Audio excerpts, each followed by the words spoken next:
Hello, my name is Christina Miller. I am conducting an interview on diversity and inclusion in the workplace, and I will be interviewing an employee from Sodexo to discuss diversity and inclusion in the workplace. Let me introduce Tina Miller.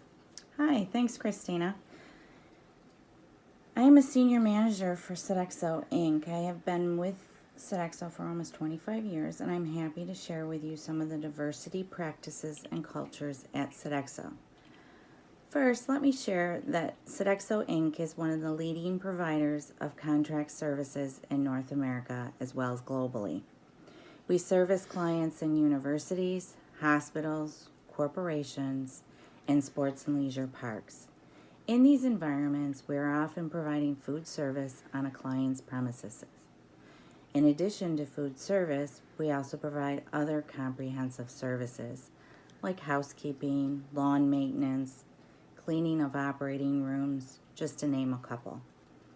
Our 427,000 people, employees, touch the lives of over 100 million consumers on a daily basis. From our dietitians, our healthcare workers, our electricians, our senior care providers, and cooks, not to mention the folks in our finance and back office that support these day-to-day operations, we have a huge impact on our clients as well as each other collectively. Can you explain some of the recognitions of diversity that Sodexo has received over the years? Sure. Sodexo Inc. has been consistently rated among the top 50 most diverse companies by Diversity Inc. This has been 10 consecutive years. Quite an undertaking. Fortune magazine recognized Sodexo as second in the world's most admired companies in diversified outsourcing services. Also, Sodexo was rated at a 100% rating on Corporate Equality Index for the 9th consecutive year in the Human Rights Campaign on LGBT equality. Also ranked by national associations for female executives as a top company for executive women for 5 consecutive years.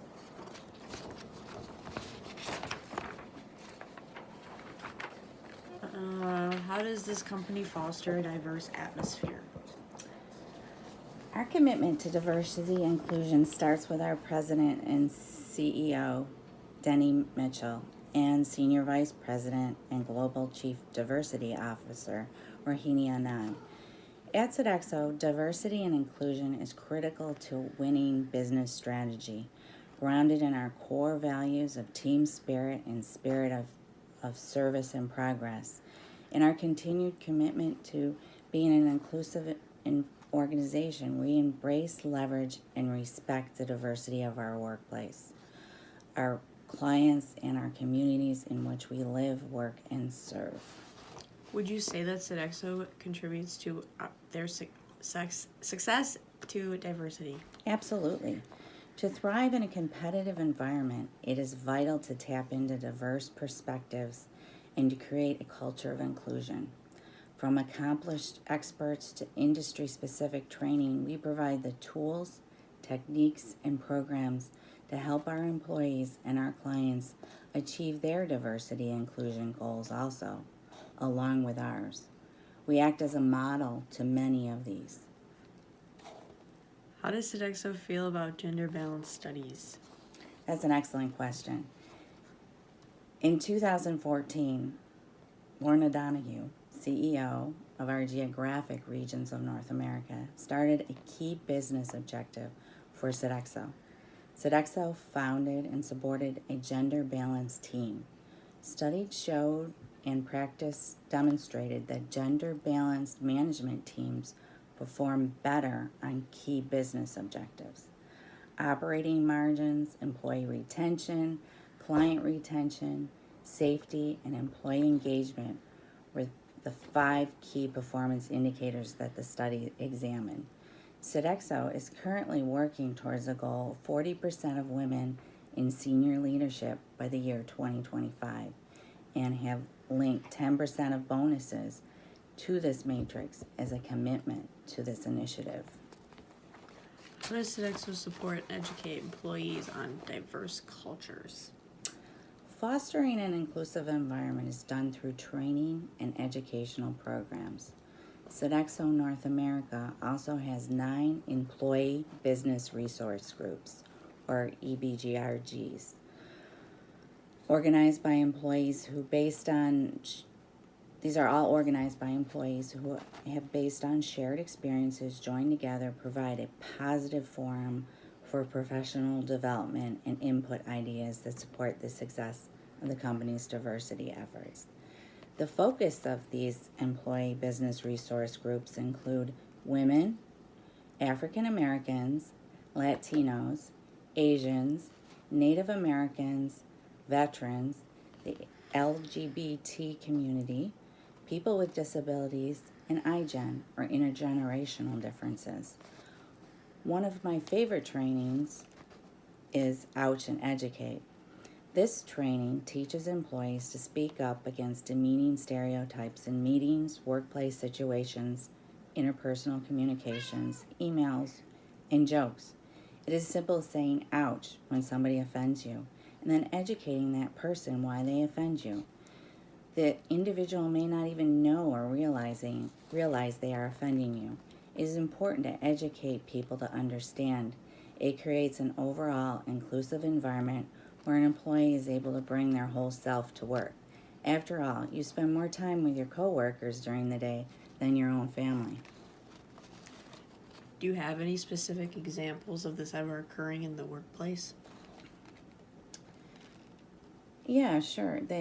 There's been many times that somebody has said something that's been offensive, and there's a silence over the group, and somebody actually, after we've had this training, came out and said, that really bothers me. Or they yell out, ouch, and everybody's been trained on this, so they know,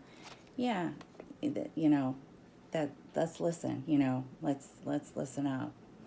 And it could be just a cultural not understanding, based on that. While working in this diverse environment, would you say that there has been any barriers that you have faced personally between coworkers, like either lack of communication or just lack of comprehension while working with them? On diversity, yes. Yeah. Yeah, over the years, we've developed and definitely come a long way in diversity, and educating people has been a key part of that. Them understanding the root of diversity, the importance of diversity, having diversity in a business environment enables us to grow, to be a leading contract provider, and having that as part of our culture has been so important to us, leading in our business industry. Now, I know that you personally sit and you have the position where you can look and hire people. Through that process, have you noticed that there are certain groups or individuals that do better in an interview, whereas others do not, based on their diversity standing or where they come from? One of the key components of our interview structure is that we do have diverse candidate pools. That means everybody is looked at equally. We make sure we have gender balances within our interview pools. Their requirements obviously are primary, but also we make sure there is a representative cross-section. Do we have a woman in our pool? Do we have African American, perhaps a Native American? Giving everybody an opportunity at the table, so to speak. With that, sometimes you do have where a person, it's their second language. English is their second language. That's a challenge. And depending on what type of role and where you're putting that person, are they on the phones a lot? Are they customer facing? that's a criteria to, making sure that they fit well in our environment. If they're customer service on the phones all the time, that might not be the fit for them. But making sure that maybe they're in a back office function that they're qualified for might be a better fit for them. That's probably one of the primary is English being their second language in some of our interviews. Would you say that when interviewing someone, looking back at their college education, would you choose somebody that went to a Ivy League school and got a 2.0 versus somebody that went to a 4-year SUNY-based school and got a 4.0? Would you look at just the education school, or would you look more at the GPA, or how would you base your decision on that? That's a good question.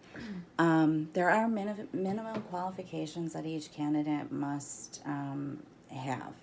So, the fact that they perhaps have a Bachelor's of Science degree in business with a concentration in accounting, it doesn't really matter what school it's from. It's their experience, their overall experience, how they answer the questions, how they represent the questions. Every candidate is asked a set of questions in the same way, and each of those questions concentrate on different attributes and things like customer service, stress tolerances, achieving goals, making sure that that candidate not only has the education in that piece of paper, but they're the whole package. So to say that an Ivy League college graduate is more qualified than a SUNY candidate is not fair at all. It's who walks in the door, how they express themselves, how they carry themselves, their experience, their knowledge is gauged on the decision on who's the most successful candidate for that job. All right. Well, I just want to say thank you for your insight and sharing what your company does and how your company values it. I was able to see the business side of what a diverse culture brings to the table, and I think I never even seen beyond the moral and ethical obligations of fostering a diverse culture. Diversity has an overall impact on a company's performance, which goes with well beyond the moral compass of diversity. So thank you for doing this. Thank you for allowing me to share.